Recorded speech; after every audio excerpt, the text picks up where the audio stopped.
ಹರಿಯಾಣದಲ್ಲಿ ಶಂಕಿತ ಉಗ್ರ ಸೆರೆ, ಅಯೋಧ್ಯೆಯಲ್ಲಿ ಖಾಕಿ ಕಟ್ಟೆಚ್ಚರ, ರೈತರ ಹೋರಾಟಕ್ಕೆ ಅಡ್ಡಿಪಡಿಸಿದ ಸಿಎಂ ತಾಯಿಗೆ ಘೇರಾವ್, ಮಹಾಕುಂಭಮೇಳದಲ್ಲಿ 30 ಕೋಟಿ ಗಳಿಸಿದ ಭೂಪ ಯಾರು? ಈ ಸುದ್ದಿಗಳನ್ನು ನೋಡೋಣ ದೇಶ ವಿದೇಶ ನ್ಯೂಸ್ ಟಾಪ್ನಲ್ಲಿ.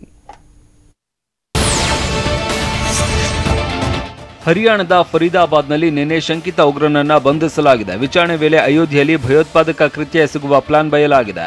ಹೀಗಾಗಿ ಹರಿಯಾಣದ ಸ್ಪೆಷಲ್ ಟಾಸ್ಕ್ ಫೋರ್ಸ್ ಮತ್ತು ಗುಜರಾತ್ ಭಯೋತ್ಪಾದಕ ನಿಗ್ರಹ ದಳ ಜಂಟಿಯಾಗಿ ತನಿಖೆ ಆರಂಭಿಸಿವೆ. ಅತ್ತ ಉತ್ತರ ಪ್ರದೇಶದ ಅಯೋಧ್ಯೆಯಲ್ಲಿ ಭಾರೀ ಭದ್ರತೆ ನಿಯೋಜಿಸಲಾಗಿದೆ.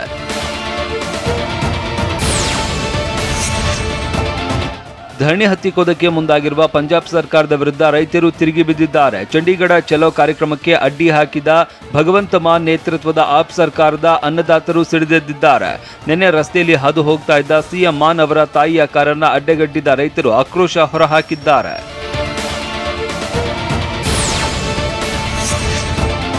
ಬಿಹಾರದ ಸದನದಲ್ಲಿ ಸಿಎಂ ನಿತೀಶ್ ಕುಮಾರ್ ಮತ್ತು ತೇಜಸ್ವಿ ಯಾದವ್ ಮಧ್ಯೆ ವಾಗ್ಯುದ್ಧವೇ ನಡೆದಿದೆ.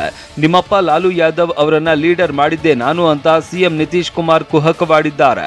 ಇದಕ್ಕೆ ತಿರುಗೇಟು ನೀಡಿದ ಲಾಲು ಯಾದವ್ ಪುತ್ರ ತೇಜಸ್ವಿ ಯಾದವ್, ನಮ್ಮಪ್ಪನ ಬಗ್ಗೆ ಯಾಕೆ ಮಾತನಾಡ್ತೀರಾ? ನಮ್ಮಪ್ಪ ಲಾಲು ಹಲವಾರು ಜನರನ್ನ ಸಿಎಂ ಹಾಗೂ ಪಿಎಂ ಮಾಡಿದ್ದಾರೆ ಅಂತ ಹೇಳಿದ್ರು.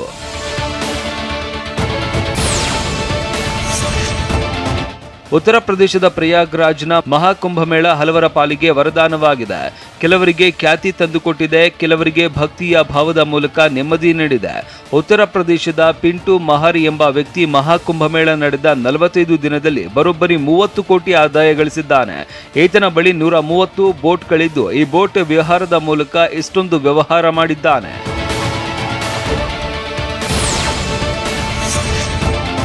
ಹೋಳಿ ಹಬ್ಬಕ್ಕೆ ಕೇವಲ 9 ದಿನಗಳು ಮಾತ್ರ ಬಾಕಿ ಇವೆ. ತಯಾರಿ ಮಾತ್ರ ಈಗಾಗಲೇ ಆರಂಭವಾಗಿದೆ. ಅದರಲ್ಲೂ ದೆಹಲಿಯ ಸದರಾ ಬಜಾರ್ನಲ್ಲಿ ಹೋಳಿ ಹಬ್ಬದ ಸಾಮಾನುಗಳು ದಾಂಗುಡಿ ಇಟ್ಟಿವೆ. ಹೀಗಾಗಿ ಎಲ್ಲಿ ನೋಡಿದ್ರೂ ಹೋಳಿ ಹಬ್ಬದ ವಸ್ತುಗಳೇ ಶಾಪ್ನಲ್ಲಿ ಕಾಣ್ತಾ ಇದೆ. ಜನರು ಕೂಡ ಮುಗಿಬಿದ್ದು ಹೋಳಿ ಆಡುವ ಬಗೆ ಬಗೆಯ ಬಣ್ಣದ ಪಾಕೆಟ್ಗಳನ್ನ ಖರೀದಿ ಮಾಡ್ತಾ ಇದ್ದಾರೆ. ಚಾಂಪಿಯನ್ಸ್ ಟ್ರೋಫಿ ಸೆಮೀಸ್ನಲ್ಲಿ ಹರಿಣಗಳ ಬೇಟೆಯಾಡಿದ ಕಿವೀಸ್, ಭಾನುವಾರ ಭಾರತದೊಂದಿಗೆ ಫೈನಲ್ ಕದನ. ಏಕದಿನ ಮಾದರಿಗೆ ಸ್ಟೀವ್ ಸ್ಮಿತ್ ವಿದಾಯ, ಐಪಿಎಲ್ಗೆ ಹೊಸ ನಿಯಮಾವಳಿ ರೂಪಿಸಿದ ಬಿಸಿಸಿಐ. ಈ ಸುದ್ದಿಗಳನ್ನು ನೋಡೋಣ ಕ್ರೀಡೆ ಸಿನಿಮಾ ನ್ಯೂಸ್ ಟಾಪ್ನಲ್ಲಿ. ಚಾಂಪಿಯನ್ ಟ್ರೋಫಿಯ 2ನೇ ಸೆಮಿಫೈನಲ್ ಪಂದ್ಯದಲ್ಲಿ ನ್ಯೂಜಿಲೆಂಡ್ ತಂಡ ದಕ್ಷಿಣ ಆಫ್ರಿಕಾ ವಿರುದ್ಧ ಭರ್ಜರಿ 50 ರನ್ಗಳ ಅಂತರದಿಂದ ಜಯ ದಾಖಲಿಸಿದೆ. ಈ ಮೂಲಕ ನ್ಯೂಜಿಲೆಂಡ್ ತಂಡ ಫೈನಲ್ ಪ್ರವೇಶಿಸಿದ್ದು, ಭಾನುವಾರ ಚಾಂಪಿಯನ್ಸ್ ಟ್ರೋಫಿ ಫೈನಲ್ನಲ್ಲಿ ಭಾರತ ವರ್ಸಸ್ ನ್ಯೂಜಿಲೆಂಡ್ ರೋಚಕ ಹಣಾಹಣಿ ನಡೆಯಲಿದೆ. ಸೆಮಿಫೈನಲ್ನಲ್ಲಿ ದಕ್ಷಿಣ ಆಫ್ರಿಕಾ ವಿರುದ್ಧ ಮೊದಲು ಬ್ಯಾಟಿಂಗ್ ಮಾಡಿದ ನ್ಯೂಜಿಲೆಂಡ್ ತಂಡ ನಿಗದಿತ 50 ಓವರ್ಗಳಲ್ಲಿ 362 ರನ್ ಗಳಿಸಿತು. ಈ ಮೂಲಕ ಐಸಿಸಿ ಚಾಂಪಿಯನ್ಸ್ ಟ್ರೋಫಿ ಟೂರ್ನಿಯಲ್ಲಿ ಗಳಿಸಿದ ಅತಿ ದೊಡ್ಡ ಮೊತ್ತ ಅನ್ನೋ ದಾಖಲೆ ಬರೆದಿತ್ತು. ಪಾಕಿಸ್ತಾನದಲ್ಲಿ ನಡೆದ ಚಾಂಪಿಯನ್ಸ್ ಟ್ರೋಫಿ 2ನೇ ಸೆಮಿಫೈನಲ್ನಲ್ಲಿ ದಕ್ಷಿಣ ಆಫ್ರಿಕಾ ಸೋತಿದೆ. ಆದರೆ ತಂಡವನ್ನ ಗೆಲ್ಲಿಸುವುದಕ್ಕೆ ಕೊನೆ ಹಂತದವರೆಗೂ ಯತ್ನಿಸಿದ ಡೇವಿಡ್ ಮಿಲ್ಲರ್ 67 ಎಸೆತಗಳಲ್ಲಿ ರೋಚಕ ಶತಕ ಸಿಡಿಸಿದ್ದಾರೆ. ಇದು ಚಾಂಪಿಯನ್ಸ್ ಟ್ರೋಫಿ ಇತಿಹಾಸದಲ್ಲೇ ಅತಿ ವೇಗದ ಶತಕವಾಗಿದೆ.